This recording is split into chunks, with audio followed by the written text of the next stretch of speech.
tužilaštvo Bosne i Hercegovine pokrenulo je istragu protiv člana ratnog predsjedništva Bosne i Hercegovine Stjepana Kljujića, a zbog sumnje da je umješan u napad na kolonu Jugoslovenske narodne armije u Dobrovoljačkoj ulici u Sarajevu. Prenosi ovo danas Pres Republike Srpske.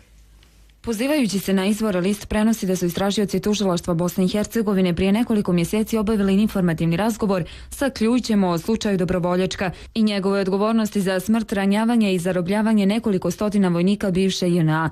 Kljujićeva uloga u zločinu u Dobrovoljačkoj još nije potpuno rasvjetljena, ali prema iskazima brojnih svjedoka upravo on je bio glavni čovjek za vezu sa kriminalcima poput Juke Prazene, Mušana Topalovića Cace, Ismeta Bajramovića Čele i drugih mafijaša koji su tih dana paradirali Sarajevom u uniformama Patriotske lige i zelenih beretki, čiji se pripadnici i danas ponose muškim napadom na vojsku u povlačenju, tvrde izvori Presa. Izvori dalje navode da nema dileme da je Kljujić poslije Ganića daleko najodgovorniji za zločin za koji još niko nije odgovarao, jer ako je Ganić bio naredbodavac, Kljujić je bio glavni logističar.